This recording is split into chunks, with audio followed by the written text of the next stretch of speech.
E uma pessoa muito amiga, muito querida da cidade, também veio a falecer na madrugada de hoje, que é o nosso querido amigo Vanderlei Bernardo. O Vanderlei, né, ele era conhecido como Vanderlei do Ventilador. E uma pessoa muito querida, uma figura folclórica, inclusive, aqui na cidade.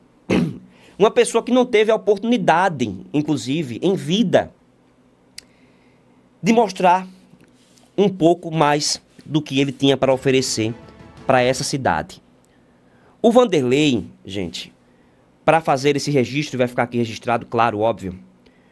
O Vanderlei, ele foi a pessoa, ele foi um homem à frente do seu tempo. Eu, inclusive, há um tempo atrás, eu cheguei a falar aqui, neste mesmo programa, sobre a genialidade do Vanderlei Bernardo. Vanderlei Bernardo, que trabalhou, ele foi o primeiro taxista aqui da cidade de Joaquim Gomes, lá em meados dos anos 70, ele com 14 anos, ele possuiu, o pai dele, o saudoso sanfoneiro José Bernardo, né, uma pessoa conhecidíssima, nacionalmente, inclusive o pai dele, né, na época, era um sanfoneiro de mão cheia.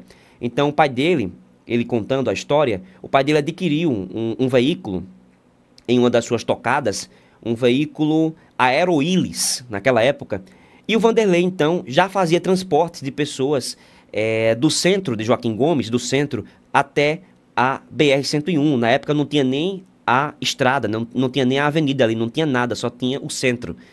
E o Vanderlei, ele foi, então, a pessoa, né, que viajou para São Paulo, retornou à cidade, e quando retornou à cidade, o Vanderlei, de uma inteligência incrível, o Vanderlei, ele fez o primeiro transmissor de rádio aqui no nosso município. Ele, na época, em 1980, fundou a Rádio Sociedade de Joaquim Gomes, onde quem estava lá no centro da cidade, nas proximidades do entorno, conseguia ouvir a Rádio Sociedade de Joaquim Gomes pela frequência AM. Ao longo desse período, Vanderlei, ele foi conquistando, né, as pessoas ali ao seu redor. Lá em meados de 1980, 81, ele tinha esse transmissor, um pequeno transmissor, um transmissor comunitário, mas a vontade do Vanderlei de fazer, ela era enorme. Já naquela época, sem recurso nenhum.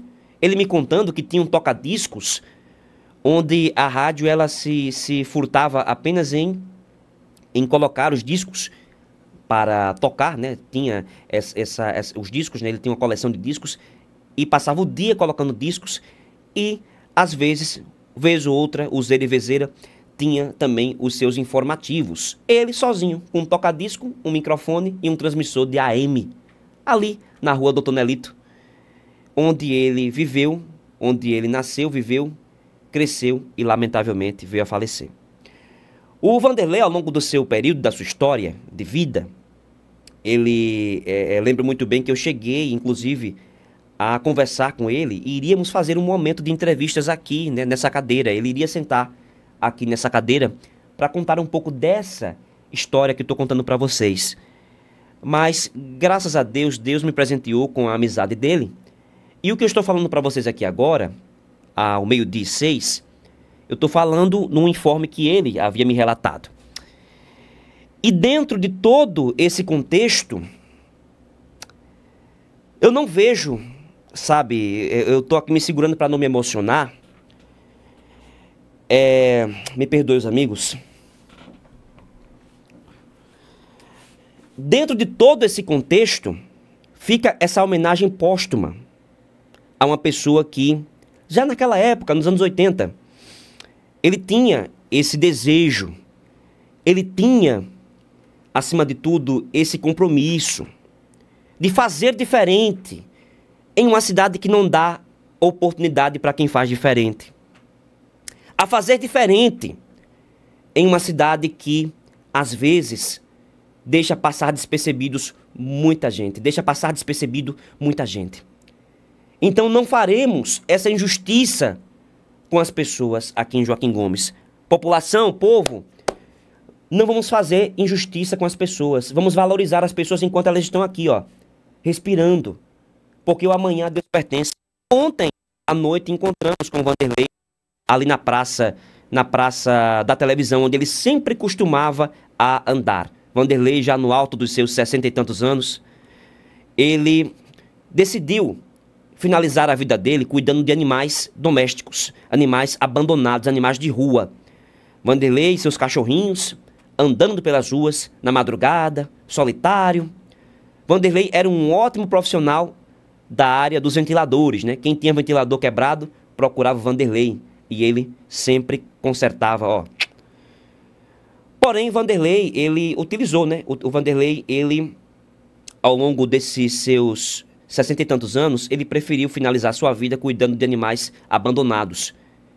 E hoje quem fica órfão são os animaizinhos que ele cuidava ali naquela rua. Doido era quem mexesse com aqueles cachorrinhos dele. Doido era quem mexesse. Ele me contando que preferia mais uma amizade de 4 patas do que certas amizades que anda com 2 pernas. E tá aí. Perdoe-me, eu quase que me emociono aqui, é normal, natural. Mas foi muito bom lembrar do amigo, né, que vi ontem à noite, né? Ontem parece que ele estava tentando se despedir da gente. Ontem parece que ele estava tentando, né, dar a sua última palavra. E a última vez que encontrei com ele, ontem, já próximo da madrugada, pela rua, né, andando, ele disse, olha, Igor, que cachorrinho bem cuidado. Ele estava com um cachorrinho, né, um caramelozinho. Disse, olha que caramelo bem cuidado. Isso é verdade, Vanderlei, é verdade. Eu até brinquei com ele, tá precisando de um banho, o cachorrinho. Ele ficou rindo e tal. E fica aí, gente, esse registro. Encontrei com ele ontem, né, há pouco tempo. Ou seja, tem poucas horas que encontrei com ele. E nas pouquíssimas horas que encontrei com ele, hoje ele está sendo velado em sua residência. E fica o informe e, acima de tudo, fica a toda a equipe aqui da Correio, toda a equipe, os sinceros votos de pesar para toda a família. Não tenho mais condições de continuar o programa, né? Até porque já estamos aí entregando para o pastor Luiz Hamilton com o painel Alagoas. Para você um excelente, mas uma ótima terça-feira. Estarei de volta amanhã, se Deus quiser e se assim Ele permitir, porque Ele é o Senhor do tempo e o Pai da razão. Só para justificar aqui outro anúncio, né? A família do Vanderlei Bernardo, ela está disponibilizando aqui o horário para o sepultamento. O sepultamento deverá ocorrer amanhã, a partir das 9 da manhã. E como falei, o velório dele está ocorrendo na residência dele, ali na rua Doutor Nelito, em frente à Câmara de Vereadores. Tchau, pessoal. Vou terminar o programa em silêncio.